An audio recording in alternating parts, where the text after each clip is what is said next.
Welcome everybody, this is How to English, Teach and Learn with Gav and Em. It's a podcast about teaching and learning English as a foreign language. All opinions stated are personal and references will be given when necessary.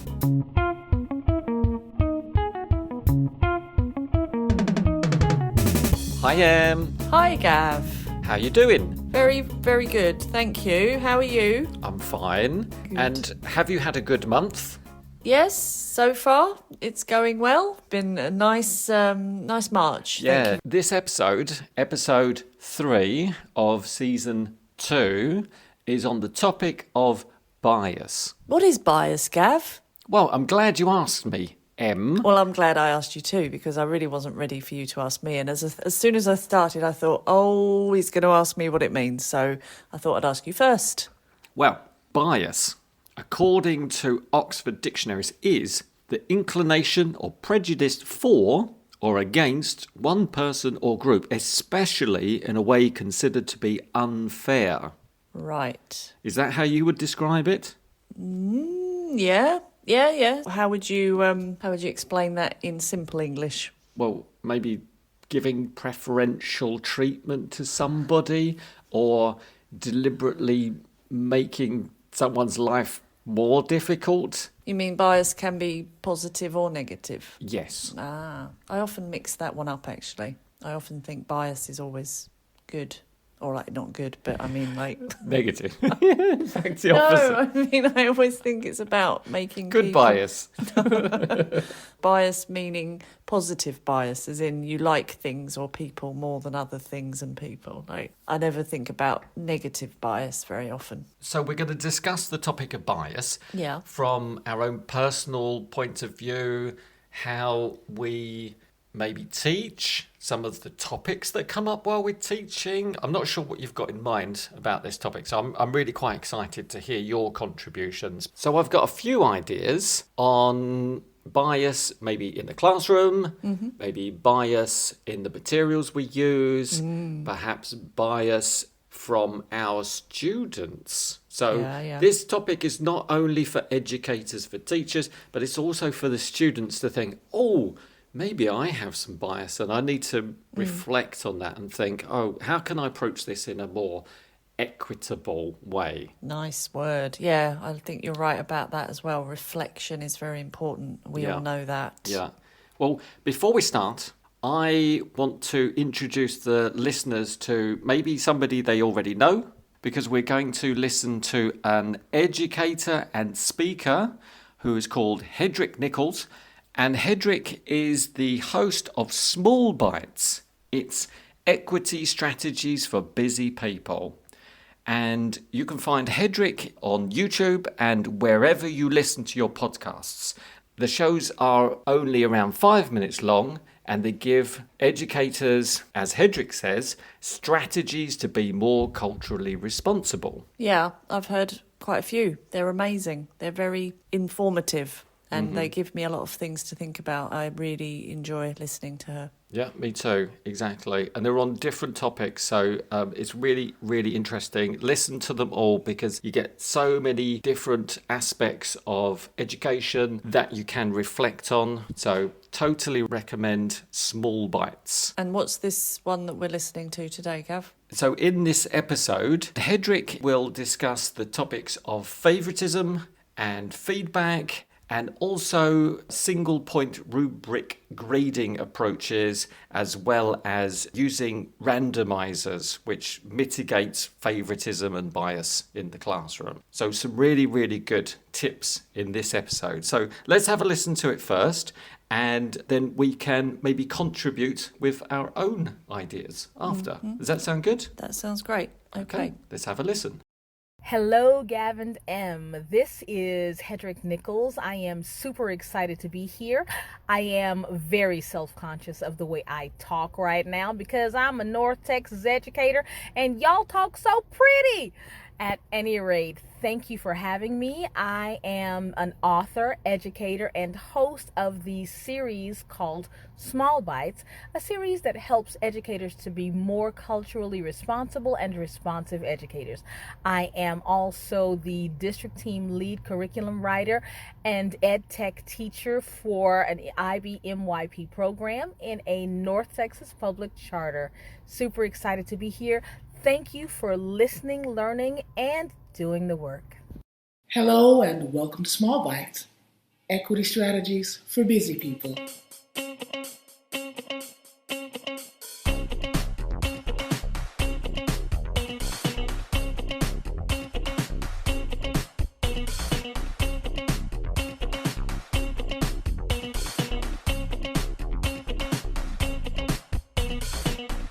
Hello and welcome back to Small Bites. Thanks so much for coming back each week, for listening, for learning.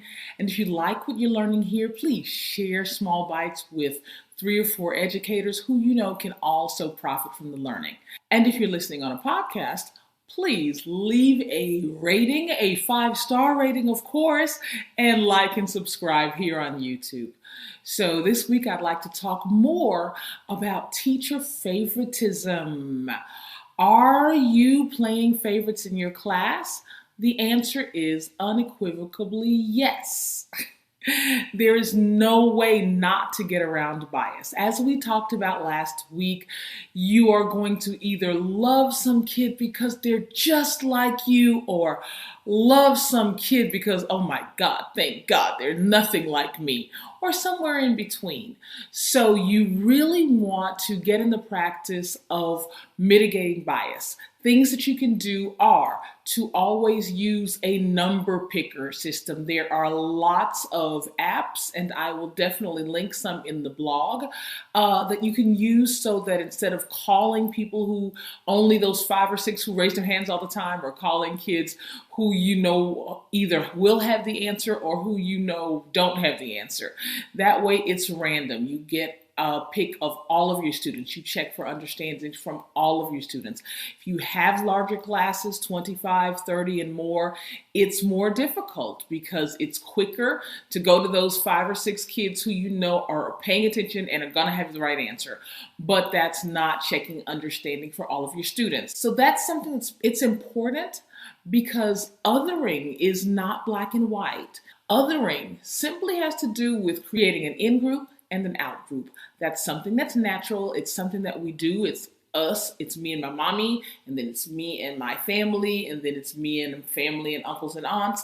And that's where we begin to have in-groups, an us and a them. But when that them starts to disenfranchise others, that's when the whole othering thing is not a good thing. If you were an athlete and you love the athletes, then you might kind of have a funny thing, the nerdy kid, oh God, he gets on my nerves. If you were the nerd, the bookish kid who was always getting popped upside the head by the athletes, then you might have a hard time dealing with the basketball superstar in your class. So make sure that you are monitoring your own self, that you are being extremely transparent when you ask yourself these kinds of questions, and check out the resources so that you can continue to learn. Now for the 5 strategies to help you become a more culturally responsible educator. Visit hedreich.com for the links. If you have 20 to 30 minutes, read and internalize the outcomes of favoritism, including damage to your own reputation, from this UCLA Psych Ed article based on work by Emily Chang. The article cites studies going back to 1983, and that's important because although we talk about equity in education issues kind of like it's a buzzword, a trending topic, a new thing, it's definitely not a new concept. If you have 15 to 20 minutes, read this K-12 dive synopsis and listen to Werner Meyer's TED Talk on mitigating implicit bias. If you have 10 to 15 minutes, use this link to watch the Small Bites Bias Collection. I've pulled in a few of the resources where I talk about different kinds of cognitive biases so that you can kind of listen to them and do them as a kind of a study for yourself and answer some questions that will help you be a more equitable practitioner. If you have 5 to 10 minutes, dig into Jennifer Gonzalez's single point rubric strategy. It's not only going to help you mitigate bias, it's also going to revolutionize the way you give feedback and the amount of time it takes to give students valuable feedback. No, not grades, feedback. And finally, if you have 0 to 5 minutes, take this fun quiz to get a feel for the kinds of questions you can ask yourself and the kinds of preferences you should monitor yourself for. All right, this has been Hedreich Nichols with Small Bites. We'll be live in 2 weeks. Please like, subscribe, share with your friends, and come back next week to learn how to be a more culturally responsible and responsive educator. See you next week on Small Bites. How do you eat an elephant? One small bite at a time. Having a hard time staying awake until Friday night after a long day of COVID-era instruction? Well, then catch me on Monday mornings, 5 a.m. Central, that's 6 a.m. in New York City, and get the latest Small Bites. Plus, be on the lookout for Lagniappe. Lots to think about there, Gav. Yeah, exactly. That was a really good insight. And loads of suggestions. There's loads of links as well. I'll make sure that I put links to Hedreich's website and to the YouTube channel. And as I said before, make sure you go to your favourite podcast host and find Small Bites. It's a really, really useful resource for educators, and I think it's great for students as well. Really interesting. The thing I really like is that it's nice, that the length is nice and short, but there's so much in there that I'm just constantly thinking, oh, yeah, that's a really interesting point. And yeah. So it's amazing how much Hedreich can get into such a small amount of time, but it really does give me food for thought. Yeah, definitely. As soon as the subject of favouritism came up, I was just immediately like, yeah, that is really, really important, and I need to think more about that, because we all do it, don't we? I think we don't realise, as Hedreich said, we don't realise we're doing it, but we must be doing it, that we're looking or focusing our attention on one student or a few students more than others, or that there's those students that reply or contribute more, so you naturally just go with them a bit more and you look to them a bit more, and we have to really include everybody. It's so important. And those students that are not maybe confident or willing to contribute, when you start to really show them that you're aware of them and you're interested in what they have to say, and you know, you can see them transforming, and it just takes time sometimes, but it's easy to just think or disregard those students, which is just a terrible thing. It is, and it's such a shame to not include some students, just as you say, it could be because they're weaker students, because maybe it takes them a little bit longer to answer you. You need to create a strategy that will include everybody in the lesson. Yeah. What Hedreich's talking about, I guess it was more sort of school-age students, which obviously does come into EFL. There are a lot of young people learning, but how would you say it works in your lessons, Gav, when you're teaching adults? Like, is it the same as what Hedreich was describing? I guess so. I think when I was thinking about the randomiser, that I always make sure I write down the names of the students if I've got a group. And then I just really just go from top to bottom, and I make sure that I cover each one and probably put a little tick next to each to make sure they've answered a question in the session, and just keep repeating that. I think that's obviously not random, but it's to make sure that they definitely all answer a question, but or they all engage. You've said to me in the past that you don't go in the order of 1, 2, 3, 4, 5. You say to me sometimes you get student 2 to answer 2 in a row just to keep them on their toes. Yeah, you can do that too. But as long as you're keeping track of who's spoken, then I think it's fair. I think the students will start to recognise that you're not favouring. Thank you. You're not favouring one or the other, two or three students, that you're actually going to ask everybody, but you might not do it in order, because it does get a bit monotonous. And we said before, especially online, it's that your turn, and now it's your turn, and now it's your turn, and you know whose turn it's next. It's your turn. So I agree, it's nice to change it a bit so they're not expecting that. But as we also mentioned in the past, just to get the students to nominate each other. So you're not, as a teacher, you're not the one with all the power. Yeah, but I do worry about the students' bias because I know they like talking to each other.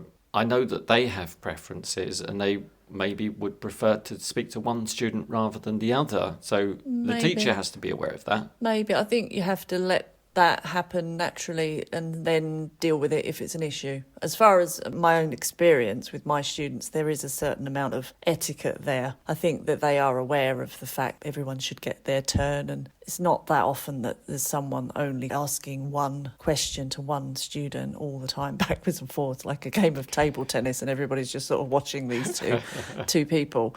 I think they're generally quite aware of it. So I don't think it's really a problem. I found that my students just go in a kind of circle because they recognise my techniques and they repeat it themselves. So they nominate the next person. Yeah.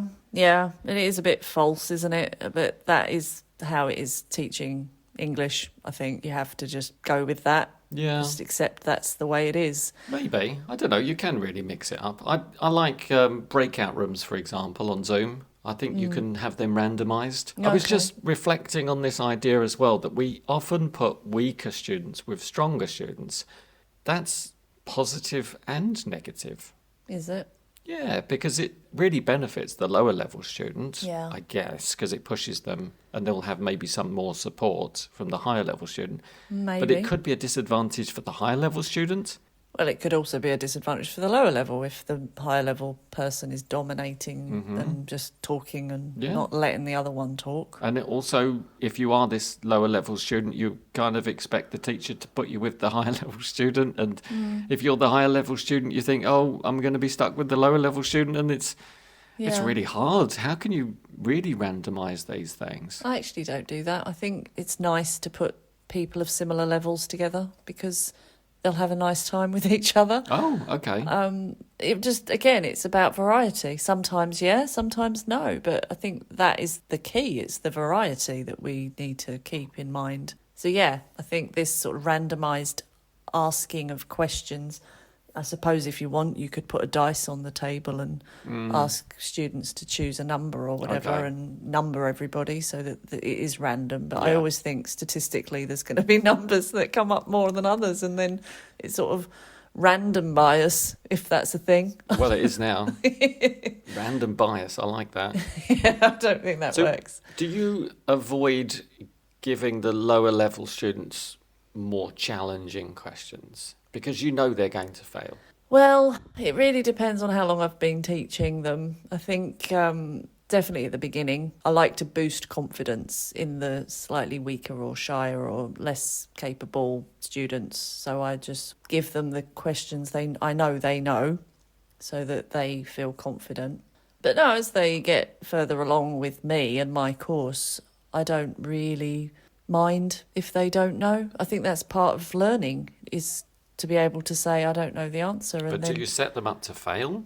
No. So how do you not challenge them with something you know they're going to fail at? There's a lot of negatives in that. How do I not challenge them with something I know they... Do you deliberately make it easier for the lower level students in a group, for example? Yeah, well, I just said at the beginning of the course, sometimes I will offer them questions I know they know or that are easier.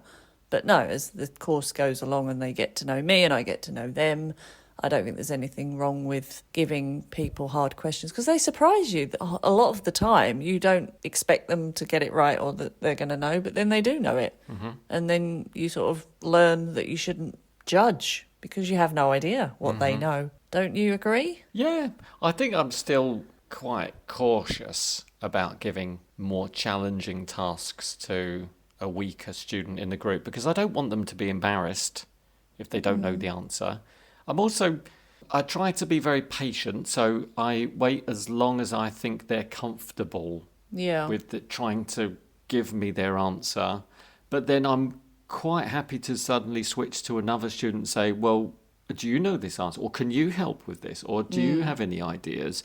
And as you say, if you've develop this relationship with the class, then hopefully they don't feel too upset about it. They're not too unhappy that they don't know the answer, and they think, well, fine, the other student can answer this, I'll get another one later. I think that's the goal. It's to create an environment where there is no shame in I don't know that answer, or that you open it up to the class because somebody doesn't know. I think it's really important that you're not just giving them questions because I think they know in the end that they know, if you know what I mean. I do know what you mean. And it's a weird thing that you're asking somebody to tell you something that you know they know. And it's an unspoken thing, because then the whole class know they know. And, it gets a bit silly, I think. It's a bit strange. So I don't have that problem. I think I just make sure the questions are understandable, and that everybody's got a chance of answering. And as long as you've taught whatever it is you're teaching in a way that means you're constantly checking or clarifying or asking those concept checking questions, that that everybody's with you and you're going together. I did wonder, Gav, when you were talking about that, feeling of shame or embarrassment, perhaps you are projecting your own fear. Maybe you're projecting your own fears onto your students. Maybe. Which may not even be relevant. You could be right there. I feel the same way. If I'm in a group of people and I get asked a direct question and I don't know the answer, I feel very embarrassed. But I don't know if our students feel like that. No. Because, come on, they're learning a language. They're going to have made a lot of mistakes in the course. past. So Maybe they don't know they're making mistakes. That's the other thing. Until they get you as a teacher. Possibly. Well, I mean, we're talking about questions. We're not talking about errors in language. We're just saying, do you know the answer? They can't. If they don't know the answer, they can't pretend to know. It's either it's right or wrong. It's interesting, because I do sometimes say, well, what is the difference between sieve and colander? And did I say often? Maybe I don't say it often, but it's a constant question I have. Absolutely, it's always in my mind. Wake up in the middle of the night wondering. Yeah, and it's quite nice for the students to guess. And I'm thinking about it now. My students do guess. They're sometimes wrong, but they don't seem too embarrassed, or the lesson doesn't stop like, oh goodness, this is awful, I don't know the answer to this question. Yeah. But they seem quite happy to contribute. So that makes me feel like that environment, that safe environment in my classroom is there. So that's really positive. Yeah. And I think if you were only to focus on one or two students, you wouldn't have that environment. That would just be a very, like Hedreich said, a very us and them sort of separate group of those who can and those who can't. And that's what you're trying to avoid. So it sort of generates the thing, doesn't it? That trust there generates that willingness to contribute and make sure, as a teacher, you're not just choosing one person all the time. Definitely. I'm not sure if I have that many questions in my lesson. Like, it's not like, what's the word for this? Or what's the difference between this? I don't think it happens that often. As I said before, it is a bit more of a conversation. So it's more about talking about their experiences, and then I might need to clarify and correct some language. I think it all still applies. Yeah, has anybody ever done a bungee jump? And maybe, everybody has, but you only talk to one person about that. It's still about the focus or the time that they get to contribute being different from the others. I mean, what I will say is, one great way of dealing with this is to get someone to observe you, because you don't always know your own bias, and you could come out of a lesson and think, well, yeah, maybe that person spoke for longer. But if you actually ask somebody to come into your lesson or observe you online and time it, literally each student, how much time they had to speak, you might be surprised. You might not even realise who it is you're favouring. That's a really good point. So I think that's the first step of recognising it and knowing actually the reality of it, because you might not actually know. Yeah, they're mostly unconscious bias. I agree. Yeah. So from a student's point of view, Gav. Yeah. Do you think your students show bias towards you? How do you mean, Em? So they talk to you more than they talk to each other? Yes. They want your attention? Yes. More than everyone else's? Yes. What do you do? How do you deal with that? I just turn my back, walk away. And And it works. I don't believe you, especially on an online lesson. I don't believe you. That is not going to work on online lessons. Yeah, weirdly, yeah. Online is just face-to-face, but with a group of people. So, yeah. I had somebody tell me to look at the camera and ask me. Oh. It was really interesting. Really? I think he said, are you talking to me? And I said, yeah, I used your name. And he said, but you weren't looking at me. Oh, wow. So I put my face to the camera and asked again. Wow. Really interesting. That is interesting. It's got nothing to do with our conversation, but let's carry on. No, it's interesting how you direct your eyes on an online lesson. Yeah, but I imagine that it's just like a one-to-one lesson with 5 people. Right. So you're just looking at all of them. Yeah, but one at a time. I don't know what you're talking about. What are you talking about? You can only look at one person at one time. Yeah, but I just see them as individuals rather than... I don't know. I don't see a group of online students as a group class. I see them as a number of individual students. So how do you deal with them as a group? It's just really hard to work with them as a group unless you do like breakout rooms, as I said, and then you remove yourself from it. Okay. I'd sort of see it as a cake. Like, you've just got to make sure you get a bit of all the cake. Like, you've got to take bits. Yeah, but that's you. You're the focus of the lesson, aren't you? This is the problem. As you said, the students are often focused on the teacher, but it's just as useful for them to be focused on each other. That's true.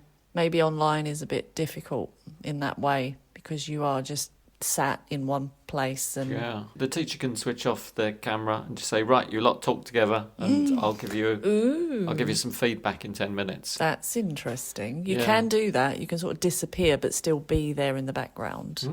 That's effective. Oh, I might try that. So that would eradicate the bias the students might have of wanting to speak only to the teacher. Yes, but then again you'd have to see what happens, and if naturally, a couple of them are just talking and being dominant, then you might have to step in and say, well, what do you think, thingy? And okay, that's a nice idea though. I like that. And also from a student perspective, the language you use, using the language the bias you have with the language you feel confident with, opposed to the language you're not confident with, and just, getting stuck in a bit of a rut where you're just using the same language all the time. Yes, that is a kind of bias. Yeah. Yeah. Break that habit, students.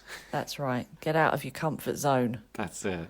I thought a nice remedy for some of these biases was to diversify your materials. Teacher, I know we've mentioned Raise Up books, absolutely wonderful. I'll put a link in the show notes. Have a look at Raise Up. You'll see some people from different backgrounds that you might not typically encounter. So this is really important for the teachers to find these materials.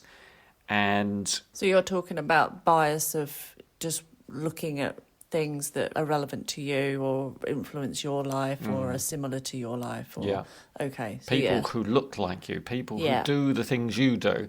Just think, how can you break that habit of being so focused on maybe a very narrow view of life? Yeah, so how can you do that?